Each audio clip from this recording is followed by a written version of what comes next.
Yaorana et bienvenue dans Manava. Les îles Marquises, un joyau qui fait rêver bon nombre de voyageurs dans le monde. La terre des hommes, son histoire, ses légendes et sa langue, c'est ce que nous allons aborder avec nos trois invités du jour. J'accueille Marie Tearere Teikitohe Curieux, qui est doctorante en langue, Edgar Tetayutupa, qui est anthropologue, et Corinne Rebaud, qui est historienne. Ravi de vous accueillir tous les trois et désolé si j'ai ébréché ou écorné votre nom de famille. Alors, merci à tous d'être là. C'est un vrai plaisir de vous recevoir. Et je vous propose de commencer par l'intervention de Monsieur Jacques Jacopo Pello, que vous connaissez tous ici, membre de l'Académie marquisienne, qui nous dresse un premier tableau du peuplement des Marquises.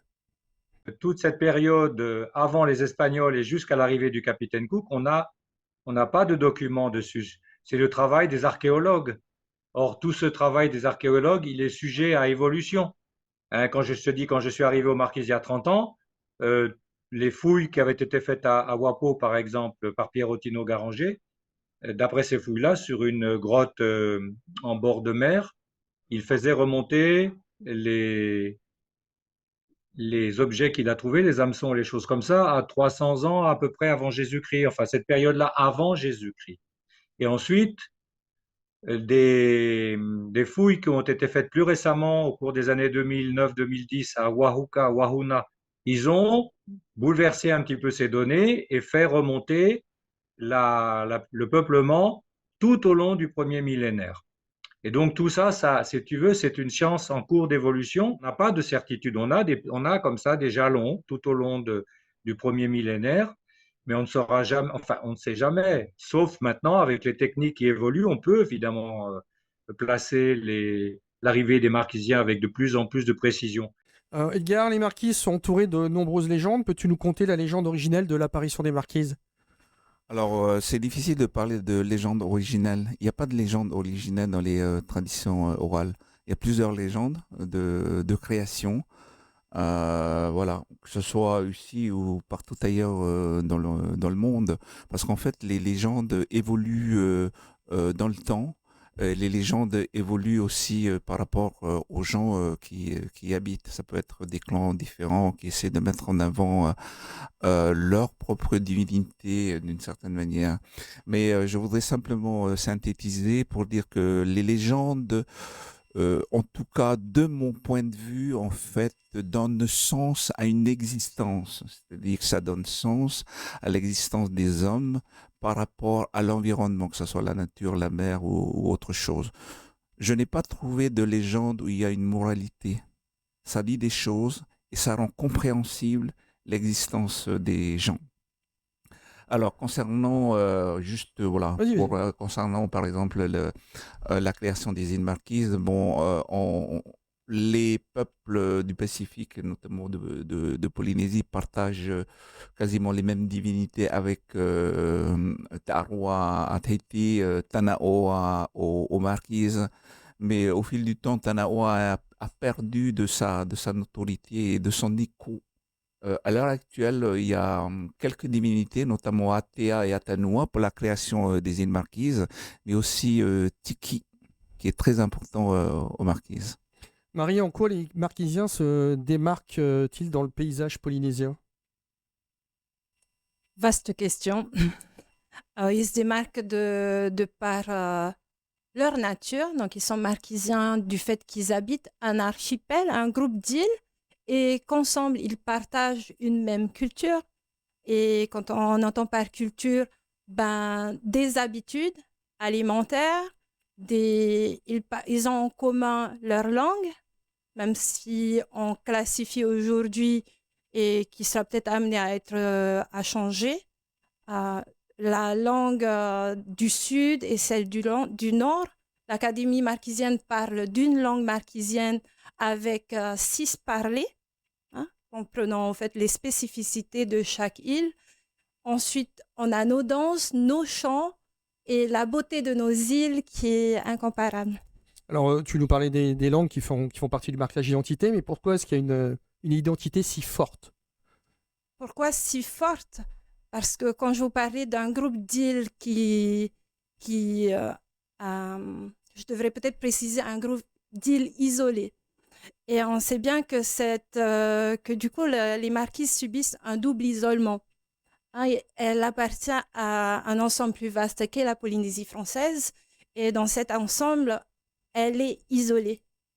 Donc, par isolement, on entend pour moi l'isolement financier, l'isolement économique et l'isolement même, je dirais, général. Et au fait, pour sortir de cet isolement-là, ben, il faut se retrouver qui on est.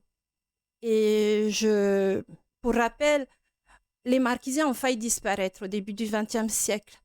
Donc, il a fallu se reconstruire avec un mélange de sons, donc avec des gens de l'extérieur, mais se retrouver en tant que Marquisiens dans ce qu'on était différent et du coup dans notre culture. Et ça, c'est quelque chose de fort parce que c'est pour se différencier des autres, mais c'est pour se retrouver d'abord. Donc, c'est pour ça qu'a été créé notamment le festival, qu'est revenu le tatouage et beaucoup de marqueurs identitaires. Identitaire, ouais. Voilà. Pas seulement pour se démarquer, mais d'abord pour se retrouver. Alors, selon Jacopo, on ne sait pas grand-chose de l'histoire marquisienne entre le 1er siècle et le 16e siècle, bien que les légendes pourraient nous y aider. On va y voir un petit peu plus clair, on l'écoute. Ben, les Marquisiens n'ont jamais, hélas, au grand jamais, laissé aucune trace écrite. Même le dernier grand chef qui savait pourtant lire et écrire, Stanislas Monantini, n'a jamais laissé rien d'écrit sur sa vie ou sur quoi que ce soit. Donc, je veux dire, on ne sait pas comment ça s'est passé. Après, ce sont les archéologues qui lancent des hypothèses, par exemple, justement, un lien intéressant entre les légendes et la réalité, c'est que, par exemple, à Nukuhiva et à Hivaoa, les légendes racontent que ce sont deux frères qui sont arrivés sur l'île pour la peupler. Et que selon la tradition, et ça c'est Pierre Ottino qui le dit dans un de ses écrits, à cause de leur vision du temps et de l'espace, les plus anciens s'installaient plutôt les plus jeunes, pardon, s'installaient plutôt du côté de l'est, c'est-à-dire du côté du soleil levant. Le soleil levant, c'est là où on peut aller. C'est donc l'image du futur et donc réservée aux jeunes générations, alors que les anciens, les plus âgés, se mettaient du côté des plus, s'ils pouvaient, selon la configuration de l'île, du côté de l'ouest, qui est l'endroit d'où ils venaient. Donc le passé, les anciens se mettaient du côté du passé, du côté du soleil couchant. Tu vois? Et donc il y avait ce lien-là. Ça, c'est une hypothèse aussi que les gens disent certainement, que Edgar dira sa façon de voir aussi les choses, parce qu'il a travaillé là-dessus. L'anthropologie, ça travaille aussi sur ces chercheurs. Edgar, ta réaction sur ce que tu viens d'entendre? Alors, ce qu'il y a à différencier, c'est que par rapport à ce qu'on appelle l'histoire et par rapport à ce que nous considérons comme une histoire, c'est-à-dire les légendes, la généalogie et l'emplacement des divinités dans la généalogie, il y a ce qu'on appelle un temps chronologique. C'est-à-dire que ça, c'est très occidental d'une certaine manière. À telle période, nous avons des documents, voilà. Donc, on essaie de tracer. Nous, c'est un temps mythologique. Donc, on revient à des divinités et on comprend en fait notre existence par rapport aux mythes.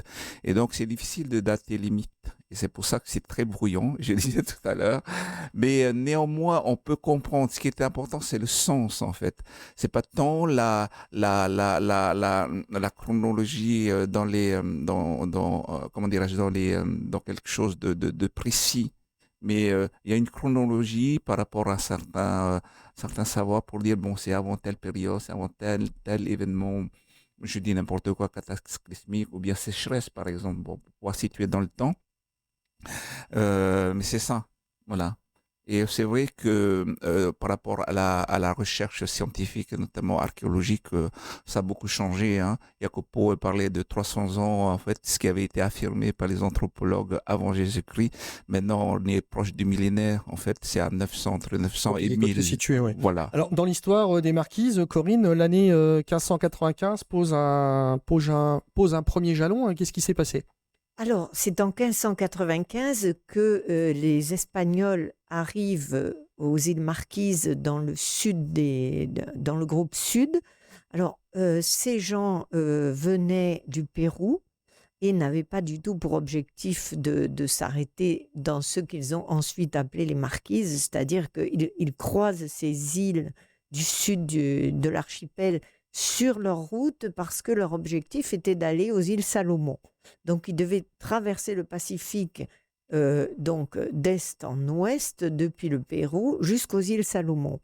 Et ils trouvent les Marquises sur leur route, ils vont s'y arrêter une dizaine de jours et ils vont les nommer donc Marquesas de Mendoza, du nom du commanditaire de cette expédition qui était le vice-roi du Pérou. Et ce sont les premiers Européens, voilà, les premiers Européens à s'arrêter aux îles Marquises. Et donc, du point de vue des Européens, à les découvrir et du point de vue des Européens, à les nommer. Ensuite, 179 ans plus tard, on aura James Cook qui, lors de son deuxième voyage, s'arrêtera aux îles Marquises. Et pareil, il arrivera dans le groupe Sud. Il y passera quelques jours, il essaiera de répertorier, il essaiera de faire un genre de recensement. Lui, il est plus là pour la découverte. Voilà, qui n'est pas vraiment exact, mais quand même, il essaye. James Cook fait partie des voyages scientifiques, alors que les Espagnols, eux, n'étaient pas, à la fin du XVIe, ils n'étaient pas dans les mêmes... Ils étaient dans la conquête. Voilà, ils étaient plus dans la conquête, tandis que James Cook, lui, il est du siècle des Lumières, fin 18e, et il est dans le voyage scientifique d'exploration. Oui, l'approche n'est pas la même. Alors justement, ce passage espagnol, qu'est-ce que ça a apporté aux Marquisiens? Alors, du côté, c'est la découverte de deux mondes. Donc, les Marquisiens vont rencontrer des Européens et vice-versa.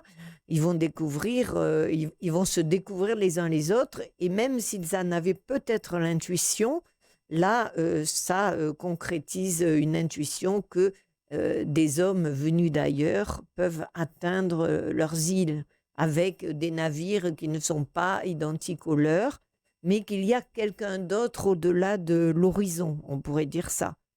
Alors ensuite, il va falloir attendre beaucoup de temps, 179 ans, avant qu'il voit, donc c'est plusieurs générations, avant qu'il rencontre de nouveaux Européens avec James Cook. Et puis ensuite, ça va se succéder de façon plus rapide.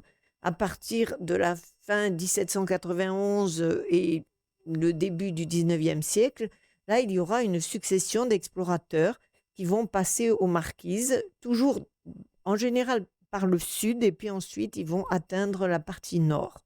Il y a aussi des missionnaires qui vont venir... Là, au début, on en est toujours aux explorateurs. Ingraham, l'américain, puis ensuite, on aura Étienne Marchand, le français, puis ensuite, on aura Krusenstern, le russe, et puis on aura David Porter, l'américain à nouveau, et chacun vont nommer ces îles. Alors, ils les nomment parce qu'en fait, eux, ils ont pour mission de remplir des cartes, et ils donnent des noms, donc chacun va donner des noms différents. Mais au final, ça restera les îles Marquises. Et ensuite, les choses avancent. Et il va y avoir les marchands qui vont arriver dans le premier quart du 19e siècle. Et ceux-là seront beaucoup plus dévastateurs que les explorateurs qui ne restent pas longtemps. Les explorateurs, ils viennent, ils découvrent, ils vont... Voilà, ils notent, ils observent, ils rencontrent des gens, ils font des échanges, etc. Ils font beaucoup de dessins. Et c'est grâce à ces dessins qu'on va avoir l'idée de ce que pouvait être la vie aux Marquises, en Polynésie, etc. Alors, même si, il faut émettre un bémol, souvent ces dessins ont été retouchés par la suite. Mais malgré tout, ça donne quand même une idée de ce qu'ils ont pu voir et nous, ça nous projette 200 ou 250 ans en arrière. Marie, peut-on considérer que la langue marquisienne est une langue à part parmi les langues polynésiennes? Oui, bien sûr. Et en quoi, bien sûr? En quoi? Parce que tout simplement, elle est, tu l'as dit toi-même, une langue à part entière. C'est-à-dire qu'un Tahitien ou un Paumotu ne comprendra pas quelqu'un qui parle qu'en marquisien. Donc, en ce sens, du fait qu'il n'y ait pas d'intercompréhension entre les différentes langues polynésiennes, Paumotu, Tuapé, tahitien et marquisien, ce sont des langues différentes. Donc la langue marquisienne est vraiment différente et comme je le mentionnais tantôt, avec une spécificité entre le nord et le sud. On sait comment elle s'est construite, comment elle s'est Non, Comment aujourd'hui, est élaboré, je veux dire? on n'a pas suffisamment d'éléments pour dire comment est-ce qu'elle s'est différenciée. Parce que elle fait partie de la même famille de langues, hein. Il y a une langue mère, on va revenir au proto-polynésien, dans lequel, au fait, euh, on peut compter le tahitien, le paumotu, le marquisien, et également les langues des îles, le maori, le hawaïen et d'autres langues polynésiennes. Donc, ensemble, ils forment le groupe de langues polynésiennes et eux-mêmes appartiennent à une langue plus ancienne, le proto-océanien, ensuite les langues de la famille des langues austronésiennes. Mais la reconstruction de la langue marquisienne, dire à partir de quel moment elle s'est différenciée pour ne former qu'après qu'un seul groupe de langues différents, là, on n'a pas suffisamment d'éléments et comme Jacopo l'a mentionné tantôt, on a peu d'écrits. Donc, les premiers écrits marquisiens que nous avons sur lesquels on pourrait travailler remontent à Carl von den Steenen, donc fin du 19e siècle. Ensuite, on a ceux de Handy, mais c'est que de l'écrit. Handy et puis d'autres après plus récents. Les enregistrements sont très récents. On a des enregistrements de Handy des années 1920, qui sont pas de très bonne qualité, mais où on peut entendre des choses. Mais c'est vrai que c'est très difficile de reconstruire les origines et les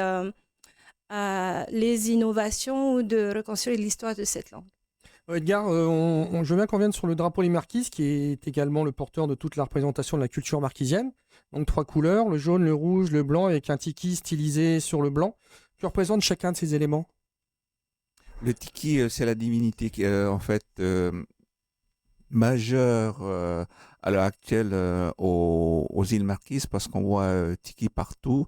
Le jaune, c'est la couleur festive, d'une certaine manière, en tout cas de ce que moi j'ai pu comprendre. Le rouge, c'est la couleur sacrée. Partout dans les cultures polynésiennes, parce que c'est la couleur en fait du son qui est la vie, en fait, c'est ça. Donc c'est le côté chef, on va dire, Oui, aussi. oui, oui. Mais aussi dans d'autres cultures ailleurs, dans d'autres pays, hein, ça a toujours été le pourpre, hein, la couleur rouge. Voilà.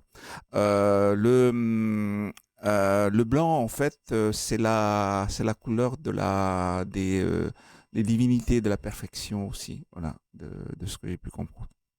Corinne, à partir de quand les marquises entrent sous l'égide de la France et dans quelles conditions? C'est l'année 1842, l'année des protectorats. Donc, c'est du Petit Thouars qui va arriver, mais il est passé un peu avant. C'est-à-dire que ça s'explique par le fait qu'en 1838, il fait un premier passage sur la Vénus, une frégate, et là, il observe les marquises et il considère que ça pourrait être un très bon port de relâche pour les baleiniers. Alors ensuite, il poursuit sa route, il passe aux îles de la Société, puis il continue son tour du monde et il retourne en Europe. Et là, il rencontre, et donc il rend compte de tout ce qu'il a fait et vu, et il dit que les Marquises pourraient être un très bon port de relâche pour les baleiniers. Et il faut savoir qu'au XIXe siècle, les baleiniers étaient des navires très importants parce qu'on chassait la baleine, d'abord dans l'océan Atlantique, puis le Pacifique. Et la baleine servait énormément, l'huile de baleine, pour graisser les métiers à tisser de la révolution industrielle, pour l'éclairage public, pour beaucoup d'autres choses. Et donc, les baleiniers étaient très nombreux et ils s'arrêtaient aussi aux marquises. Mais ça générait énormément de tensions parce que les équipages étaient violents, indisciplinés, etc. Et donc, du Petit Thouars propose à Louis-Philippe donc d'aller établir un protectorat aux marquises. Et c'est la mission de son deuxième voyage autour du monde avec toute une escadre de 5 navires. Lui, il est sur la Reine Blanche et il a 4 autres navires avec lui. Et il va arriver par le sud, donc il va arriver par Tauata. Et là, il va retrouver son ami, entre guillemets, mais qu'il connaît déjà depuis 1838, Yotete, le chef Yotete. Et à l'issue d'échanges, de discussions et autres, eh bien, il lui fait signer un acte de protectorat. Mais Iotete hésite et finalement, il se résout à le faire pour des raisons, enfin bon, qu'on ne va pas expliquer là, mais voilà, il signe. Mais il se rend compte assez vite que ce n'était pas une bonne idée et que ce n'est pas juste, on est amis, alors on signe un papier. D'ailleurs, il n'avait même pas la compréhension de ce qu'il était en train de faire. Il n'écrivait pas, il ne lisait pas. Donc, il fait un signe, mais bon, voilà. Alors ensuite, les Français continuent et vont d'île en île pour faire signer des protectorats à tous les chefs. Certains le font de bon gré, d'autres de moins bon gré, mais enfin, Contraint. tout est signé et lui, il continue ensuite sa route pour arriver en août et septembre à Tahiti. Mais sa seule mission, c'était faire signer les protectorats. Donc, à partir de 1842, eh bien, un protectorat est signé entre les différents chefs et le représentant de l'autorité du Petit Thouars, qui représente Louis-Philippe. Comment les Marquisiens voient ça maintenant? Comment est-ce qu'ils voient cette histoire? Alors, comment ils voient cette histoire? C'est une très bonne question, parce que je leur ai pas posé la question. En fait, je pense que ça a été intégré. Ce qu'il y a, puisque tu parles de maintenant, il y a un très fort attachement des Marquisiens à la République française. Voilà. Pour faire court, en tout cas. Concernant l'histoire, Jacopo disait les Marquisiens sont très peu au fait de leur histoire.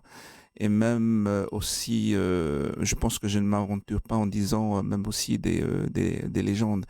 Dans la tradition, il n'y a jamais eu d'histoire, comme je disais, de faits chronologiques. Il y a quelques événements qui relatent, mais c'est pas ça qui ancre en fait dans la tradition. C'est réellement les légendes avec certains faits marquants de la société, Les deux plus se ou moins. croisent, on va dire. Les deux se croisent, oui, mais beaucoup plus dans tout ce qui est légende en fait. Ça reste encore très très présent. Et est-ce que je peux Bien ajouter sûr. quelque chose? Du coup, par rapport à la méconnaissance, hein, je voulais juste rappeler que par rapport à cet isolement-là, c'est un argument qui ne fait qu'accentuer l'isolement.